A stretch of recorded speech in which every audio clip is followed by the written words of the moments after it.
Who says you can't go home again?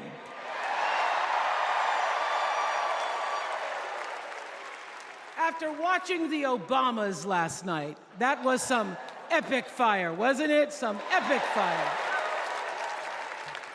We're now so fired up, we can't wait to leave here and do something.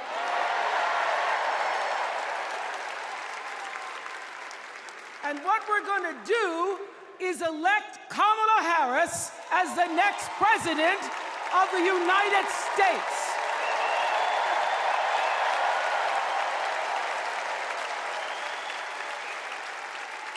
I am so honored to have been asked to speak on tonight's theme about what matters most to me, to you, and all of us Americans: freedom. There are people who want you to see our country as a nation of us against them, people who want to scare you, who want to rule you, people who'd have you believe that books are dangerous and assault rifles are safe, that there's a right way to worship and a wrong way to love, people who seek first to divide and then to conquer. But here's the thing. When we stand together, it is impossible to conquer us.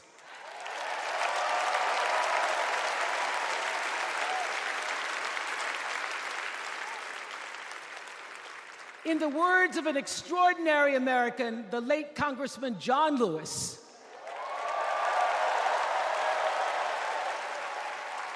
he said, no matter what ship our ancestors arrived on, we are all in the same boat now. Congressman Lewis knew very well how far this country has come because he was one of the brilliant Americans who helped to get us where we are. But he also knew that the work is not done. The work will never be done because freedom isn't free. America is an ongoing project. It requires commitment. It requires being open to the hard work and the heart work of democracy. And every now and then, it requires standing up to life's bullies.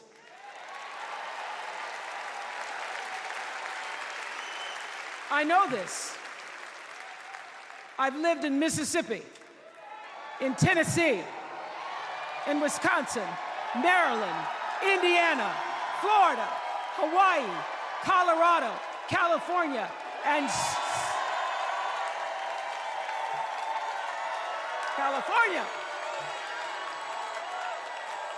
sweet home Chicago, Illinois.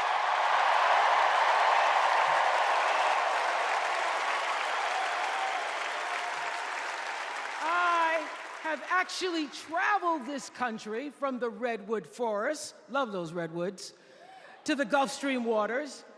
I've seen racism and sexism and income inequality and division. I've not only seen it, at times I've been on the receiving end of it. But more often than not, what I've witnessed and experienced are human beings, both conservative and liberal, who may not agree with each other, but who'd still help you in a heartbeat if you were in trouble.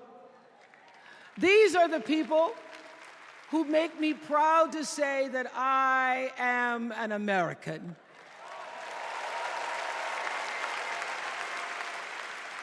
They are the best of America. And despite what some would have you think,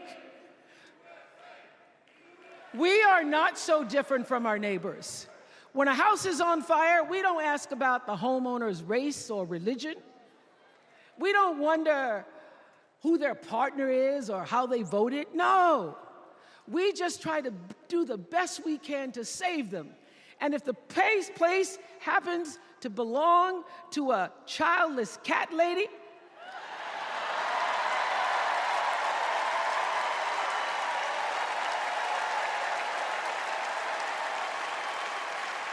well, we try to get that cat out too.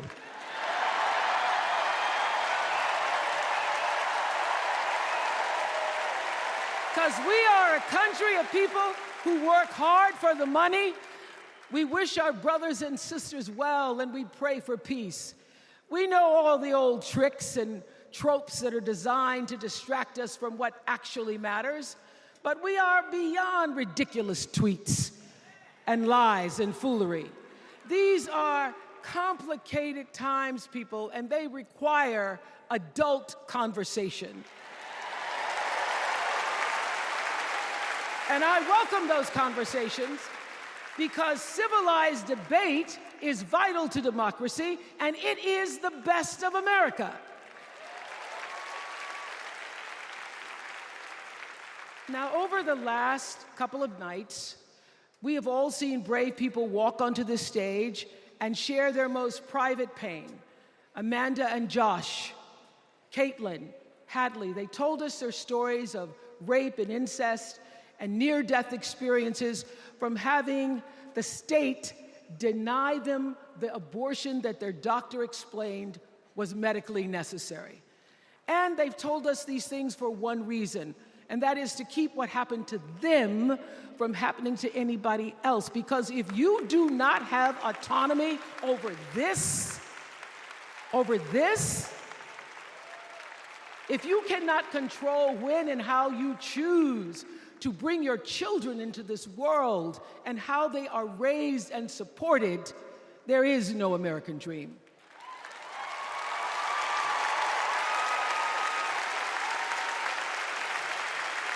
The women and men who are battling to keep us from going back to a time of desperation and shame and stone cold fear, they are the new freedom fighters. And make no mistake, they are the best of America.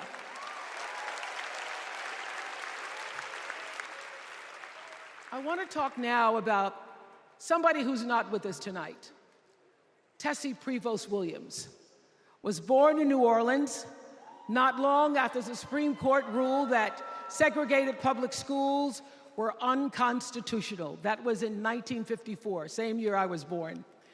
But I didn't have to head to first grade at the all-white McDonough 19 school with a U.S. Marshal by my side like Tessie did.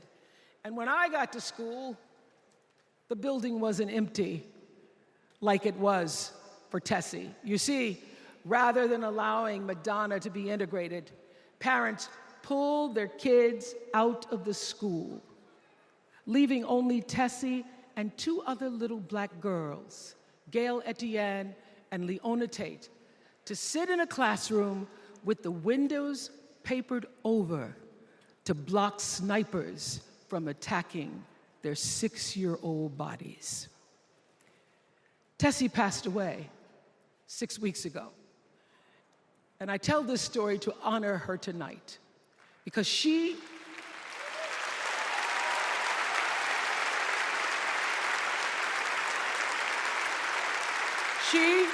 like Ruby Bridges and her friends, Leona and Gail, the New Orleans Four they were called.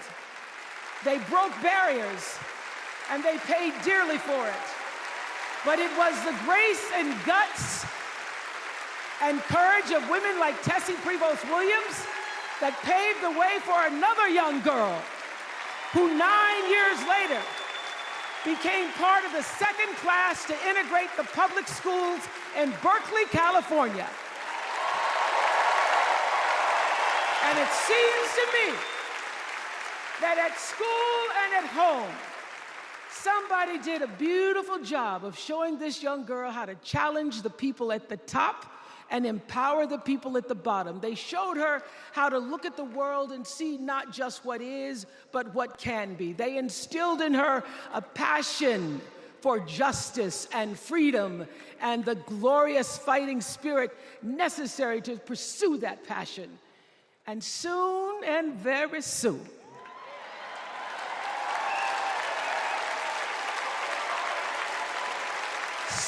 very soon, we're going to be teaching our daughters and sons about how this child of an Indian mother and a Jamaican father, two idealistic, energetic immigrants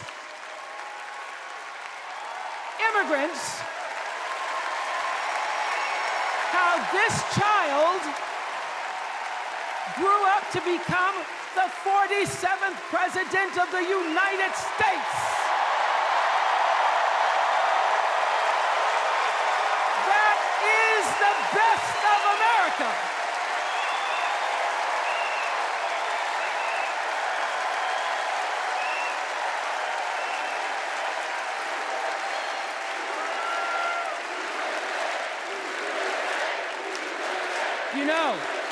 You know, let me tell you this. This election isn't about us and them. It's about you and me and what we want our futures to look like. There are choices to be made when we cast our ballot. Now, there's a certain candidate that says if we just go to the polls this one time, that we'll never have to do it again. Well, you know what? You're looking at a registered independent who's proud to vote again and again and again because I'm an American and that's what Americans do. Voting is the best of America. And I have always, since I was eligible to vote, I've always voted my values. And that is what is needed in this election now more than ever. So I'm calling on all you independents and all you undecideds. You know this is true. You know I'm telling you the truth, that values and character matter most of all.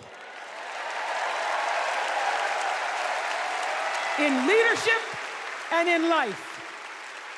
And more than anything,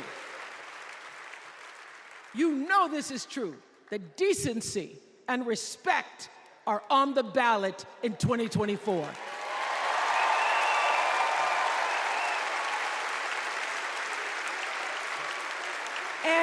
And just plain common sense. Common sense tells you that Kamala Harris and Tim Walz can give us decency and respect. They're the ones that give it to us. So, we are Americans. We are Americans. Let us choose loyalty to the Constitution over loyalty to any individual. Because that's the best of America. And let us choose optimism over cynicism, because that's the best of America. And let us choose inclusion over retribution. Let us choose common sense over nonsense.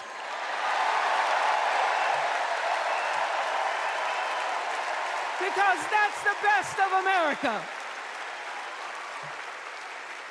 And let us choose the sweet promise of tomorrow over the bitter return to yesterday. We won't go back. We won't be set back, pushed back, bullied back, kicked back. We're not going back.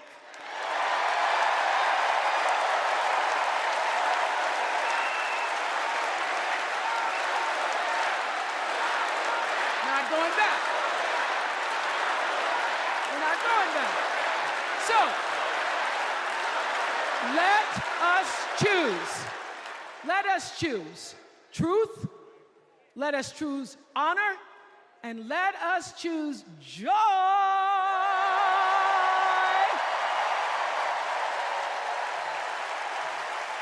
Because that's the best of America. But more than anything else, let us choose freedom. Why? Because that's the best of America. We're all Americans, and together, let's all choose Kamala Harris.